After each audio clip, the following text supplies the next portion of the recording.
እንግዲህ ፍቅር ከባድ ነው። ሴት ልጅ ጥልቅ ስሜት ካላትና ፍቅሯ ከባድ ከሆነ እንደዚህ እንደ ሄሉ ነው የምትሆነው። እውነት ከውሸት አታፈቅርማ፣ የሆነ ስለምታፈቅር ነው የምትጎዳው። አንዳንዶቻችሁ አላችሁ ሄሉ ምንድን ነው ለምንድን ነው ወንድ አጣሽ ወይ? ክብርሽ ዝቅ አለ። ዝቅ የምታረጊው ስለምንድን ነው? አልፈልግም ካለሽ አልፈልግም ነው። ህይወት በግድ ይሆናል ወይ? ለራስሽም ለቤተሰቦችሽም ክብር ይኖርሽ እንጂ እንደ በፊቱ በስማ አቤት የሚያከብርሽ እያለ ማያከብርሽ መለማመጥ ራስሽ እያስናቅሽ ነው። ነገ አመጣጡም ወንዶችም ይንቁሻል። ተይ ሄሉ ካንቺ አይጠበቅም ብለውሻል። እንግዲህ ፍቅርን እንዲህ ነው ማለት አንችልም። ስለ ፍቅር መረዳት የሚችል ሰው ሄሉን ይረዳታል።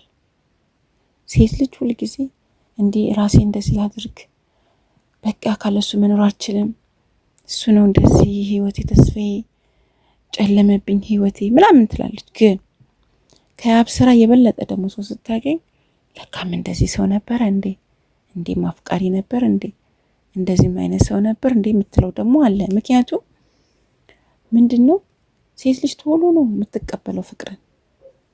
ገባችሁ? ለዛ ነው የምትጎዳውና አንዳንዴ የሚታዩንም ብቻ ስለምናይ ነው። አሁን ወንድ ልጅ እንግዲህ አቶ ያብስራ እንግዲህ ቶሎ ብሎ ያቺ ጋር ነው ሄደው አይደል? ደወለላት፣ ጠራት፣ መጣች፣ አብራው ከጎኑ ሆነች፣ ደስ አለ፣ ሄሉን ያራሳት። ስለዚህ በቃ ነው የሚለው። አሁን ልቡ እዛ ላይ ስለሸፈተ ፍቅርም ስላልነበረው እችን ምክንያት ተጠቅሞ ቶሎ ራሱን አወጣ ማለት ነው። ሄሉ ግን ፍቅር ስላላት ነው እንደዚህ የምትሆነውና ተይ ለማለት ይከብዳል። በእኔ በኩል ተይ አይደለም፣ ጊዜ ይወስደዋል እንጂ መተዋ አይቀርም፣ ግን መጎዳቱ አይቀርም። የተወቹ ቀን ረግጦ ነው የምትሄደው፣ ልክ እንደነበሩት ማለት ነው። እቺም የሴት ልጅ ሁሌም እንደተጎዳች ነው። ምነው እንዳጣሽ ሌላ አፍቃሪ ያለ እንደዚህ ምናምን ብለን ልናወራው ቀላል ነው፣ ልንሆነውና ልንተገብረው ግን ከብዳል። የትኛው ሰው ነው አሁን ይሄኛውንም ሰው አላምንም ብላ ቢሆን ኖሮ በቃ፣ ግን እንደዛ አይደለም። የሰው ልጅ መቼም መኖር አለበት። እኔ አንዳንዴ እላለሁኝ ካለ ወንድ ልጅ መኖር አንችልም እንዴ እላለሁ። መኖር እንችላለን፣ በደንብ መኖር እንችላለን። ግን ይመጣሉ ባላችሁበት መተው አሰነካክሏችሁ ሰባብሯችሁ በቃ የሚሄዱት። ግን ምንድነው ሲመጡ ልባችሁ ተሰብሮ አዝኖ በመጡበት ሰዓት ጠጋኝ ይመስላሉ። ካለነሱ አስተዋይ፣ ካለነሱ ፍቅር ማይገባቸው፣ ያንን ሰው ሲሰድቡት እንዴት አንቺን የመሰለ ሰው እንደዚህ ያደርግሻል፣ አጣሽ እንጂ አላጣሽውም፣ እንዴት ሊሆን ይችላል ብለው ያስመሰላሉ በእናንተ ላይ። ከዛስ ጠልቀው ሲገቡ ያቺ 15 ቀን በፍቅር ሲጎተጉቷችሁ እየደወሉ ምን በላሽ፣ ምን ጠጣሽ፣ የት ነሽ፣ ገባሽ ወይ ስራ፣ ተማሪም ከሆንሽ እየተማርሽ ነው፣ ስራ ምሰሪም ከሆንሽ እየሰራሽ ነው ወይ፣ እቤት ቁጭ ብለሽ ከሆነ ደበረሽ ወይ ልምጣልሽ ወይ ወክና አርጎ ያለሽ 15 ቀን ሙሉ። ከ15 ቀን በኋላ ያለው ነገር ጣጣ ግን ከባድ ነው። በጣም የሚገርመኝ አብሶ የኢትዮጵያ ወንዶች ፍቅር አይገባችሁ ምን አይገባችሁ፣ ግን ምንድነው በቃ የሰውን ልብን ለመስበር አንደኛ ናችሁ። ይገርመኛል። አሁን ሄሉን እንግዲህ እቺን ይቅርታ ለማለት ይተሻሻል።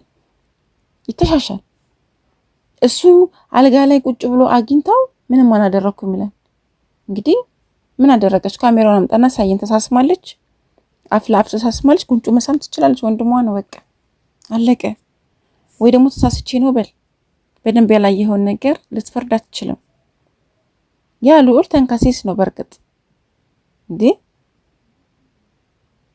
እንዴ አንገቱ ሳመችው ምንም ሳመችው፣ እንግዲህ ከንፈር አልሳመችም እኮ ገባችሁ? ከንፈር አልሳመችም ይችላል። በቃ ምን ይጠበስ እንኳን ሳመችው፣ ግን ተጣብቃለች ከፍቅር ጋር። ፍቅር ደግሞ ከያብ ጋር ነው። ይኸው እንግዲህ መኪና ውስጥ ገብታ ራሷን ለማጥፋት ነው የምትጥረው ልጅቷ። በቃ እንዲህ ነው የሚያደርጋችሁ እኮ እውነተኛ አፍቃሪ ስትሆኑ መኪናም አይታያችሁ ምንም አይታያችሁ። ገባችሁ?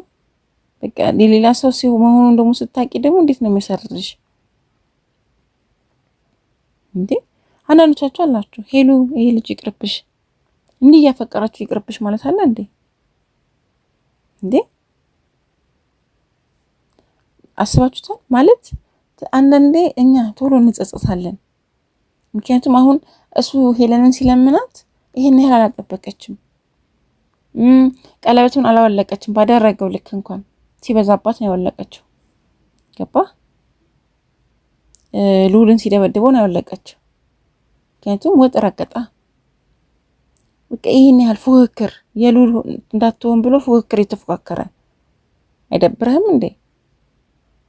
እንዴ በጣም ግን ራስ ወዳድ ስትሆኑ ወንዶች በጣም ታስጠሉት። እናንተ ይቅርታ ለማለት ይሄን ያህል የምትታሹት ነገር በመድኃኔዓለም እስቲ ተሸነፉ አንዳንዴ። እንዴ ተሸነፍ በቃ እስቲ እንደው እኔ ጥፋተኛ ነኝ እንኳን ብለክ ተሸነፍ እስቲ። አታረጉትም ብትሞቱ የበታችነት ስሜት እንዴት ያህል እንደሚሰማችሁ እንዴ በጣም የሚገርመው እና እኔ ምለው ያንቺ ያለው ፈጣሪ የትም አይወስደውም። ግን ለጊዜው ቢሆን እንደዚህ እያየሃት ራሱ በቃ እንደዚህ አትሁኚ ምናምን እንደዚህ ነው የሚባለው። ሲጀምር ምን አይነት እንከፍና ከንቱ ሰው ነው በእናትህ። እኔ በጣም የገረመኝ ይሄ ሰው እንዴ እንደዚህ ነው የሚባለው ሲጀምር። በቃ እንትን አትበይ እና ኧረ እባክህ ገራሚ ነህ በጣም። በቃ ካላንተ ወንድ የለም ተወደድኩኝ ተፈቀርኩኝ ብለህ ይሄን ያህል ድረስ መግበዝ እንትን ማለት በቃ አለ አይደለ? ገርሞኛል በጣም ስላችሁ።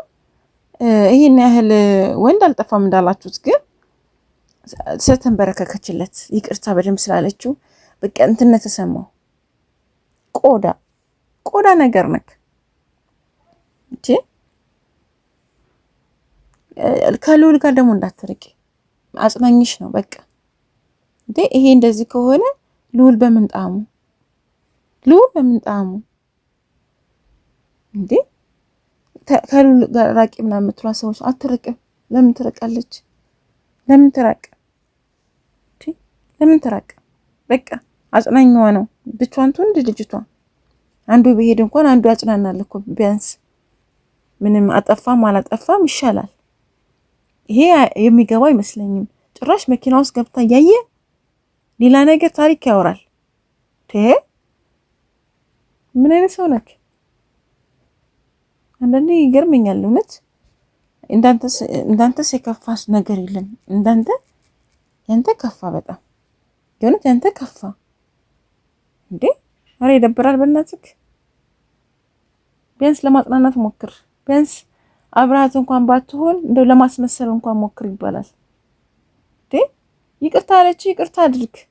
አንተ ምን ነው እንትን ድረስ ሄደሃል አይደል እንዴ? ምንድነው ስሙ 40 ምንጭ ድረስ ሄድከው ለውሸት ነው እንዴ? እስቲ ንገረኝ። ለውሸት ነበር 40 ምንጭ ድረስ ሄድከው? ምን አጋጥሞክ? ወረኛ ነገር ነው በጣም።